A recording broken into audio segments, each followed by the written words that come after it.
ओम नमः शिवाय। आप सभी शिव भक्तों का शिव पुराण के इस श्रवण में, कथा श्रवण में हार्दिक स्वागत है, अभिनंदन है और सभी शिव भक्तों को मेरा सादर प्रणाम है। जैसा कि आप सभी को विदित है, हम नित्य प्रतिदिन शिव पुराण के रस का सोपान करते हैं और ये इतना अद्भुत रस है जिसके विषय में कुछ भी कहा जाए वो भी कम है, कितना भी कहा जाए वो कम है। जैसा कि आप सभी लोगों को विदित होगा कि शिव पुराण स्वयं भगवान शिव ने बहुत ही विस्तृत रूप से सुनाया था और उसके बाद तदंतर व्यास जी ने, शुक जी ने और बाद में ये संक्षिप्त होता गया।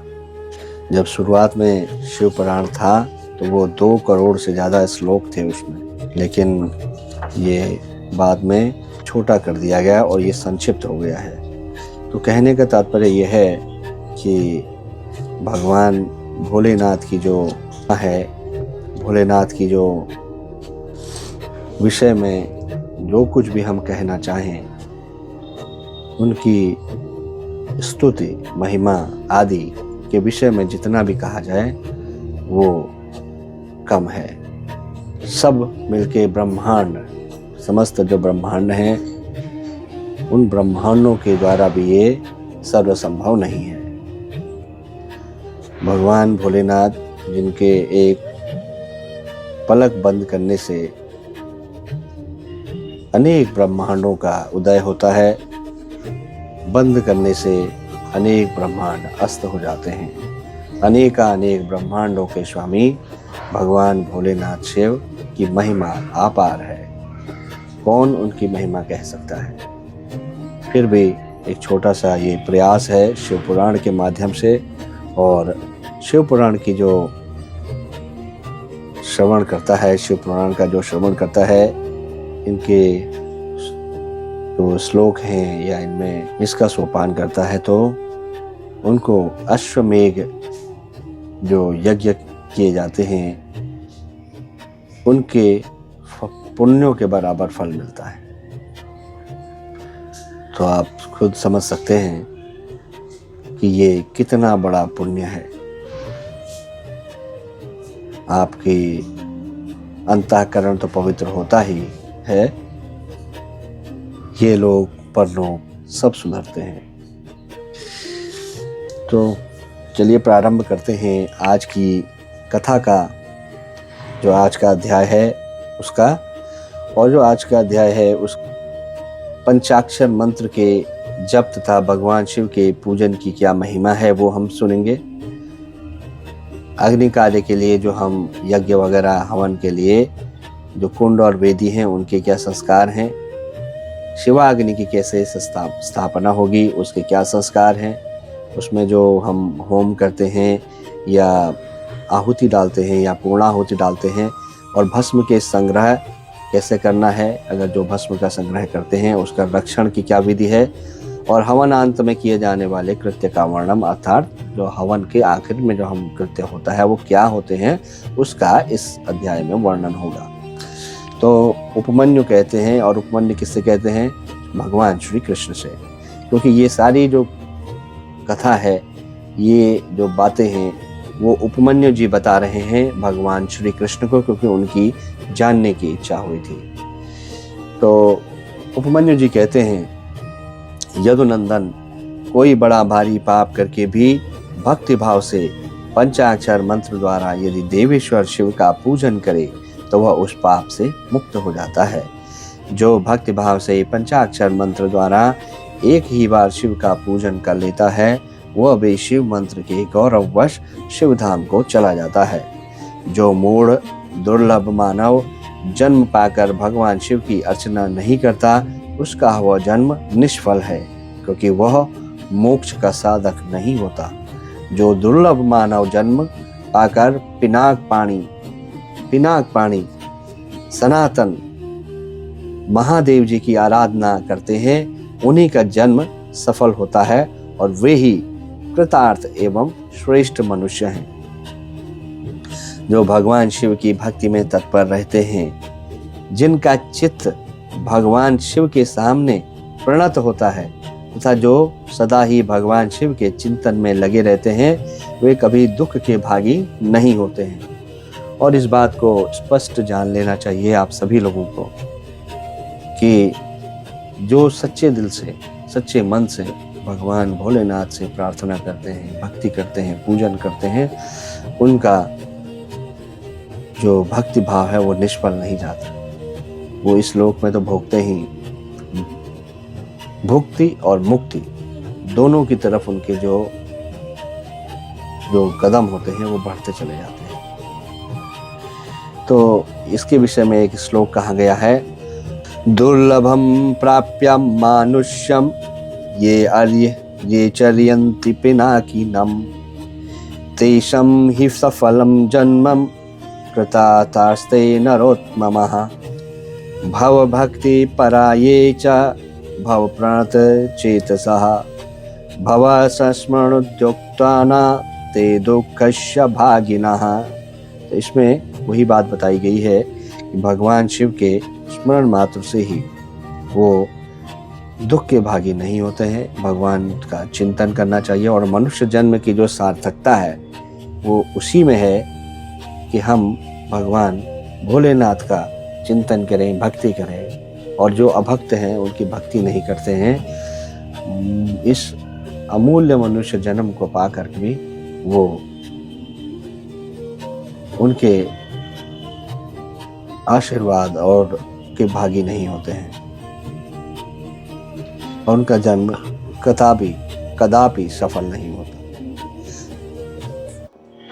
मनोहर भवन, हाव भाव, विलास से विभूषित तरुणी स्त्रियां और जिसके पूर्ण तृप्ति हो जाए इतना धन, ये सब भगवान शिव की आराधना के फल हैं। जो देवलोक में महान भोग और राज्य चाहते हैं वे सदा भगवान शिव के चरणारविंदों का चिंतन करते हैं। सौभाग्य, कांतिमान, रूप, बल, त्याग, दया भाव, शूरता और विश्व में विख्याति, ये सब बातें भगवान शिव की पूजा करने वाले लोगों को सुलभ ही होती है। इसलिए जो अपना कल्याण चाहता हो उसे सबको छोड़कर केवल भगवान शिव में मन लगा उनकी आराधना करनी चाहिए। जीवन बड़ा तेजी से जा रहा है।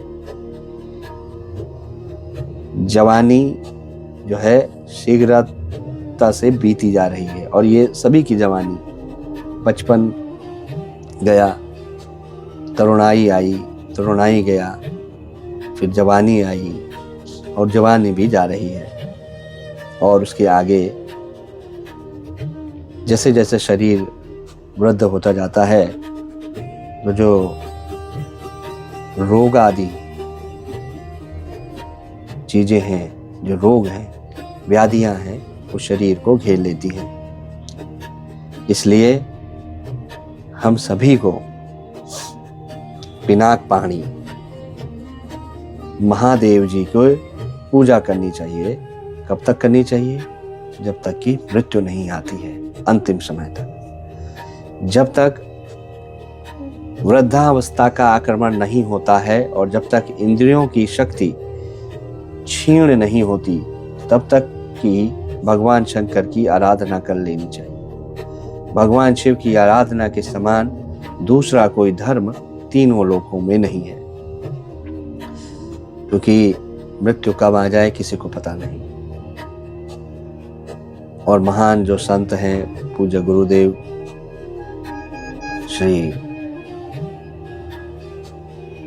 राजेंद्र दास जी महाराज हों या पूज्य गुरुदेव भगवत स्वरूप प्रेमानंद जी महाराज, सभी लोग भगवत संत जितने भी हैं, ये जितने भी भगवत प्राप्त महापुरुष हुए हैं, वो सभी कहते हैं, क्या कहते हैं वो, कि मृत्यु की तैयारी करो। भजन अगर आपका आदत नहीं है, आपने अपनी हैबिट में इसको नहीं डाला, कब? जब आप जवान हैं, सामर्थ्यवान हैं, तो वृद्धावस्था में नहीं होगा। क्योंकि जब वृद्धावस्था आती है तो इंद्रियां क्षीण हो जाती हैं। तो उसी के विषय में यहाँ पे जो श्लोक है उसमें बताया गया है। त्वरितं जीवितं याति त्वरितं याति यौवनम त्वरितं व्याधिर्लभ्येति तस्मा पूजा पिनाकधृक् यवन्नायाति मरणं यवन्नाक्रमते जरा यवन्नेन्द्रिय वैकल्यम तावत्यपूजं शंकरम न शिवार्चन तुल्यो अस्ति धर्मोऽन्यो भवन् त्रये। अर्थात तीनों लोकों में भगवान शंकर की स्तुति के समान, आराधना के समान कोई धर्म नहीं है।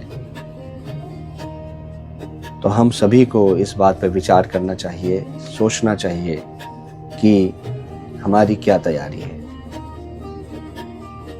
किस प्रकार से हम किसी भी भक्ति मार्ग में आगे बढ़ रहे हैं तो किस प्रकार से हैं, हम क्या कर रहे हैं, कितना हमारा भजन हो रहा है।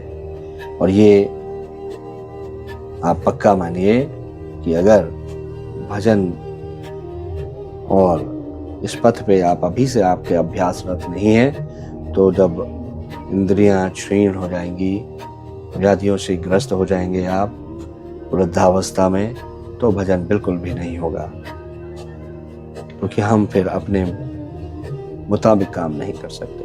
तो जब तक समय है तब तक करें। अब मैं अग्नि कार्य का वर्णन करूंगा। कुंड में, थंडिल पर, वेदी में, लोहे के हवन पात्र में या नूतन सुंदर मिट्टी के पात्र में विधि पूर्वक अग्नि की स्थापना करके उसका संस्कार करें। तत्पश्चात वहां महादेव जी की आराधना करके होम कर्म आरंभ करें।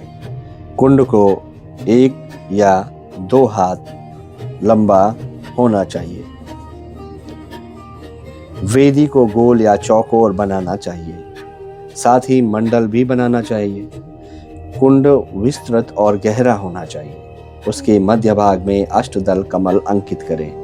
वह 2-4 अंगुल ऊंचा हो।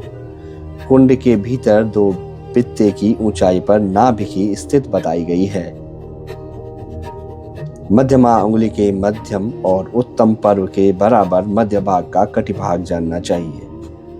साधु पुरुष 24 अंगुल के बराबर 1 हाथ का परिमाप बताते हैं। कुंड की 3, 2 या 1 मेखला होनी चाहिए। इन मेखलाओं का इस तरह निर्माण करें जिससे कुंड की शोभा बढ़े। सुंदर और चिकनी योनि बनाएं, जिसकी आकृति पीपल के पत्ते की भांति अथवा हाथी के अधरोष्ट के समान हो। कुंड के दक्षिण या पश्चिम भाग में मेखला के बीच बीच सुंदर योनि का निर्माण करना चाहिए, जो मेखला से कुछ नीची हो। उसका अग्रभाग कुंड की ओर तथा वह मेखला को कुछ छोड़कर बनाई गई हो। वेदी के लिए ऊंचाई का नियम नहीं है, वह मिट्टी या बालू की होनी चाहिए। गाय के गोबर या जल से मंडल बनाना चाहिए। पात्र का परिमाण नहीं बताया गया है। कुंड और मिट्टी की वेदी को गोबर और जल से लीपना चाहिए। पात्र को धोकर तपाएं तथा अन्य वस्तुओं का जल से प्रोक्षण करें। अपने ग्रह सूत्र में बताई हुई विधि के अनुसार कुंड और वेदी पर उल्लेखन रेखा करें। रेखाओं पर से मृत्तिका लेकर ईशान कोण में फेंक दें। फिर अग्नि से उस आसन का कुशों अथवा पुष्पों द्वारा जल से प्रोक्षण करें। तत्पश्चात पूजन और हवन के लिए सब प्रकार के द्रव्यों का संग्रह करें। धोने योग्य वस्तुओं को धोकर प्रोक्षणी के जल से उनका प्रोक्षण करके उन्हें शुद्ध करें। इसके बाद सूर्यकांत मणि से प्रकट काष्ठ के उत्पन्न क्षोत्रिय की अग्निशाला में संचित अथवा दूसरी किसी उत्तम अग्नि को आधार सहित ले आएं। उसे कुंड अथवा वेदी के ऊपर 3 बार प्रदक्षिण क्रम से घुमाकर अग्नि बीज रंग का उच्चारण करके उस अग्नि को उक्त कुंड या वेदी के आसन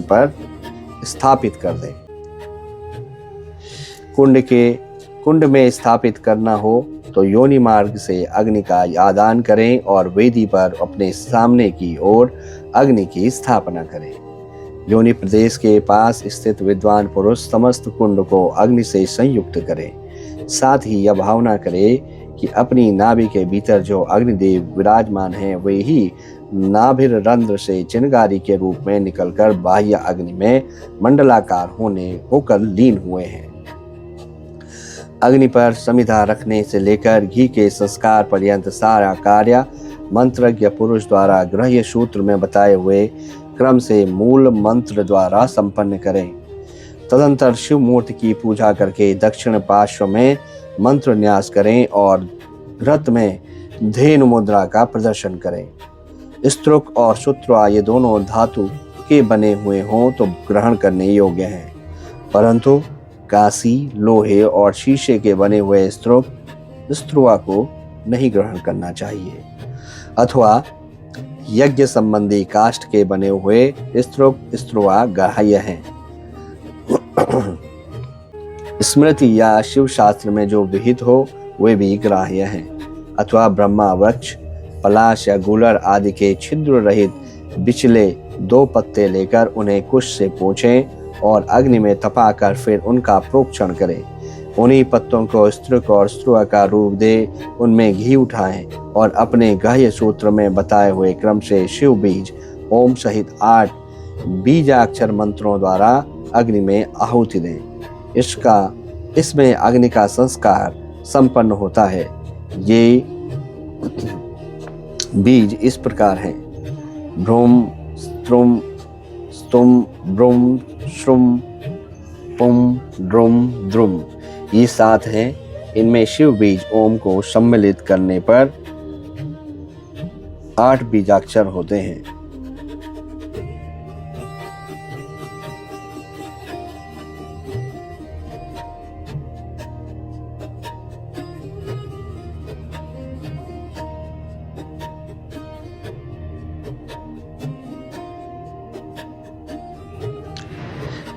उपयुक्त 7 बीज क्रमशः अग्नि की 7 जिह्वाओं के हैं। उनकी मध्यमा जिह्वा का नाम बहुरूपा है। उनके 3 शिखाएं हैं। उनमें से एक शिखा दक्षिण में और दूसरी वाम दिशा में प्रज्वलित होती है और बीच वाली शिखा बीच में ही प्रकाशित होती है। ईशान कोण में जो जिह्वा है उसका नाम हिरण्य है। पूर्व दिशा में विद्यमान जिह्वा कनक नाम से प्रसिद्ध है। अग्नि कोण में रक्ता, नैऋत्य कोण में कृष्णा और वायव्य कोण में सुप्रभा नाम की जिह्वा प्रकाशित होती है। इनके अतिरिक्त पश्चिम में जो जिह्वा प्रज्वलित होती है उसका नाम मरुत है। इन सब की प्रभा अपने अपने नाम के अनुरूप है। अपने अपने बीज के अनंतर क्रमशः इनका नाम लेना चाहिए और नाम के अंत में स्वाहा का प्रयोग करना चाहिए। इस तरह जो जिह्वा मंत्र बनते हैं, जैसे ओम भ्रूम त्रिशिखाय बहुरूपाय स्वाहा, ओम स्तुम हिरण्याय स्वाहा, ओम भ्रूम कनकाय स्वाहा, ओम श्रुम रक्ताय स्वाहा, ओम पुम कृष्णाय स्वाहा, ओम ड्रुम सुप्रभाय स्वाहा, ओम द्रुम मरुजिह्वाय स्वाहा। ये इनके द्वारा क्रमशः प्रत्येक जिह्वा के लिए एक एक घी की आहुति दें, परंतु मध्यमा की 3 जिह्वाओं के लिए 3 आहुति दें। कुंड के भाग में रम वहन्ये स्वाहा बोलकर आहुतियां दें। यह आहुतियां घी अथवा समिता से देनी चाहिए।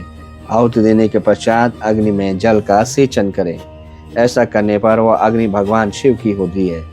फिर उसमें शिव के आसन का चिंतन करें और वहां अर्धनारीश्वर भगवान शिव का आह्वान करके पूजन करें। पाद्य, अर्ध आदि से लेकर दीपदान पर्यंत पूजन करके अग्नि का जल से प्रोक्षण करें। तत्पश्चात समिधा की आहुति दें। वे समिधाएं पलाश की हो या गूलर की आदि दूसरे यज्ञ वृक्ष की होनी चाहिए। उनकी लंबाई 12 अंगुल की हो, समिधा टेढ़ी न हो, स्वतः सूखी भी न हो, उनके छिलके न उतरे हों तथा उनमें किसी प्रकार की चोट न हो। सब समिधाएं एक सी होनी चाहिए। 10 अंगुल लंबी संविदा भी हवन के लिए विहित है। इनकी मोटाई कनिष्ठ का उंगली के समान होनी चाहिए अथवा प्रादेश मात्र यानी अंगूठे से लेकर तर्जनी पर्यंत लंबी संविधाएं उपयोग में लानी चाहिए। यदि उपयुक्त संविधाएं न मिले तो जो मिल सके उन सब का ही हवन करना चाहिए। संविदा हवन की बाद घी का आहुति दें। घी की धारा दुर्वा दल के समान पतली और 4 अंगुल लंबी हो। इसके बाद अन्न की आहुति देनी चाहिए जिसका प्रत्येक ग्रास 16 माह से का हो। लावा, सरसों, जौ और तिल इन सब में घी मिलाकर यथासंभव भक्ष, लेह्य और चौष्य का भी मिश्रण करें। इन सब को यथाशक्ति 10, 5 और 3 आहुतियां दें अथवा एक ही आहुति दें। स्त्रुआ से, समिधा से, स्त्रुक से अथवा हाथ से आहुति देनी चाहिए। उसमें भी दिव्य तीर्थ से अथवा ऋषि तीर्थ से आहुति देने का विधान है। यदि उपयुक्त सभी द्रव्य ना मिलें तो किसी एक ही द्रव्य से श्रद्धा पूर्वक आहुति देनी चाहिए। प्रायश्चित के लिए मंत्र से अभिमंत्रित करके 3 आहुतियां दें। फिर होमाविष्ट घृत से स्त्रुक को भरकर उसमें अग्रभाग में फूल रखकर उसे दर्भ सहित अधोमुख स्त्रुआ से ढक दें। इसके बाद खड़ा होकर उसे अंजलि में लेकर ओम नमः शिवाय वौषट का उच्चारण करके जौ के तुल्य घी की धारा की आहुति दें। इस प्रकार पूर्ण आहुति करके अग्नि में पूर्ववत जल का छींटा दें। तत्पश्चात देवेश्वर शिव का विसर्जन करके अग्नि की रक्षा करें। फिर अग्नि का भी विसर्जन करके भावना द्वारा नाभि में स्थापित करके नित्य यजन करें अथवा शिव शास्त्र में बताई हुई पद्धति के अनुसार वागीश्वरी के गर्भ से प्रकट हुए अग्निदेव को लाकर विधिवत संस्कार करके उसका पूजन करें। फिर समिधा का आधान करके सब ओर से परिधियों का निर्माण करें। इसके बाद वहां 2 पात्र रखकर शिव का यजन करके प्रोक्षणी पात्र का शोधन करें। उस पात्र के जल से पूर्वोक्त वस्तुओं का प्रोक्षण करके जल से भरे हुए प्रणीता पात्र को ईशान कोण में रखें। घी के संस्कार तक का सारा कार्य करके स्त्रुक और स्त्रुआ का संशोधन करें। तदंतर पिता शिव द्वारा माता वागीश्वरी का गर्भाधान, पुंसवम और सीमांतोन्नयन संस्कार करके प्रत्येक संस्कार के निमित्त पृथक पृथक आहुति दे और गर्भ से अग्नि के उत्पन्न होने की भावना करें। उनके 3 पैर, 7 हाथ, 4 सींग और 2 मस्तक हैं। मधु के समान पिंगल वर्ण वाले 3 नेत्र हैं। सिर पर जटा, जूट और चंद्रमा का मुकुट है। उनकी अंग कांति लाल है। लाल रंग के ही वस्त्र, चंदन माला और आभूषणों की शोभा बढ़ाते हैं। सब लक्षणों से संपन्न, यज्ञोपवीत धारी तथा त्रिगुण मेखला से युक्त हैं। उनके दाएं हाथों में शक्ति है, स्त्रुक और स्त्रुआ है तथा बाएं हाथों में तोमर, ताड़ का पंखा और घी से भरा हुआ पात्र है। इस आकृति में उत्पन्न हुए अग्निदेव का ध्यान करके उनका जात कर्म संस्कार करें। तत्पश्चात नाल छेदन करके सूतक की शुद्धि करें। फिर आहुति देकर उस शिव संबंधी अग्नि का रुचि नाम रखें। इसके बाद माता पिता का विसर्जन करके चूड़ा कर्म और उपनयन आदि से लेकर आप्तोर्याम पर्यंत संस्कार करें।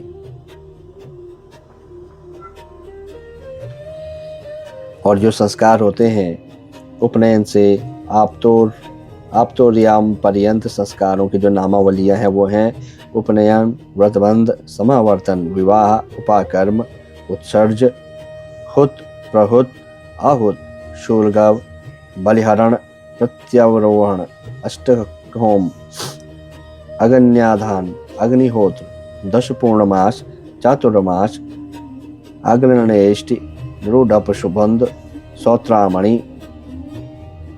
अग्निष्ठ होम, अत्यग्निष्ठ होम, उक्त्य षोडशी, वाजपेय, अतिरात्र, आप्तोर्याम, ये आखिरी है। तत्पश्चात घृतधारा आदि का होम करके स्विष्ट क्रम होम करें। इसके बाद रम बीज का उच्चारण करने पर अग्नि पर जल का छींटा डालें। फिर ब्रह्मा, विष्णु, शिव, ईश, लोकेश्वर, ग्रहण और उनके अस्त्रों का सब और क्रमशः पूजन करके धूप दीप आदि की सिद्धि के लिए अग्नि को अलग निकालकर कर्म विधि का ज्ञाता पुरुष पुनः घृत युक्त पूर्वोक्त होम द्रव्य तैयार करके अग्नि में आसन की कल्पना करें और उस पर पूर्ववत महादेव और महादेवी का आह्वान पूजन करके पूर्णाहुति पर्यंत सब कार्य संपन्न करें, अथवा अपने आश्रम के लिए शास्त्र विहित अग्निहोत्र कर्म करके उसे भगवान शिव को समर्पित करें। शिवाश्रमी पुरुष इन सब बातों को समझकर होम कर्म करे। इसके लिए दूसरी कोई विधि नहीं है। शिवाग्नि का भस्म संग्रहणीय है। अग्निहोत्र कर्म का भस्म भी संग्रह करने योग्य है। वैवाहिक अग्नि का भस्म भी जो परिपक्व पवित्र एवं सुगंधित हो संग्रह करके रखना चाहिए। कपिला गाय का वह गोबर जो गिरते समय आकाश में ही दोनों हाथों पर रोक लिया गया हो उत्तम माना गया है। यदि वह अधिक गीला व अधिक कला न हो, दुर्गंध युक्त और सूखा हुआ न हो तो अच्छा माना गया है। यदि वह पृथ्वी पर गिर गया हो तो उसमें से ऊपर और नीचे के हिस्से को त्याग कर बीच का भाग ले लें। उस गोबर का पिंड बनाकर उसे शिवाग्नि आदि में मूल मंत्र के साथ उच्चारण के साथ छोड़ दें। जब वह पक जाए तब उसे निकाल लें। उसमें जितना अध पका हो उसको और जो भाग बहुत अधिक पक गया हो उसको भी त्याग कर श्वेत भस्म ले लें और उसे घोटकर चूर्ण बना लें। इसके बाद उसे भस्म रखने के पात्र में रख दें। भस्म पात्र धातु का, लकड़ी का, मिट्टी का, पत्थर का अथवा और किसी वस्तु का बनवा लें। वह देखने में सुंदर होना चाहिए। उसमें रखे हुए भस्म की धन की भांति किसी शुभ शुद्ध एवं समतल स्थान में रखें। किसी अयोग्य या अपवित्र के हाथ में भस्म ना दें। नीचे अपवित्र स्थान में भी ना डालें। नीचे के अंगों से उसका स्पर्श ना करें। भस्म की ना तो उपेक्षा करें ना उसे लांघे ही। शास्त्रोक्त समय पर उस पात्र से भस्म लेकर मंत्रोच्चार पूर्वक अपने ललाट आदि में लगाएं। दूसरे समय में उसका उपयोग ना करें और ना अयोग्य व्यक्तियों के हाथों में उसे दें। भगवान शिव का विसर्जन ना हुआ हो तभी भस्म संग्रह कर लें, क्योंकि विसर्जन के बाद उस पर चंड का अधिकार हो जाता है। जब अग्नि कार्य संपन्न कर लिया जाए तब शिव शास्त्रोक्त मार्ग से अथवा अपने ग्रह्य सूत्र में बताई हुई विधि से बलि कर्म करें। तदंतर अच्छी तरह लिपे पुते मंडल में विद्यासन को बिछाकर विद्या कोश की स्थापना करके क्रमशः पुष्प आदि यजन करें। विद्या के सामने गुरु का भी मंडल बनाकर वहां श्रेष्ठ आसन रखें और उस पर पुष्प आदि के द्वारा गुरु की पूजा करें। तदंतर पूजनीय पुरुषों की पूजा करें और भूखों को भोजन कराएं। इसके बाद स्वयं सुखपूर्वक शुद्ध अन्न ग्रहण करें। वह अन्न तत्काल भगवान शिव को निवेदित किया गया हो अथवा उनका प्रसाद हो। उसे आत्मशुद्धि के लिए श्रद्धा पूर्वक भोजन करें। जो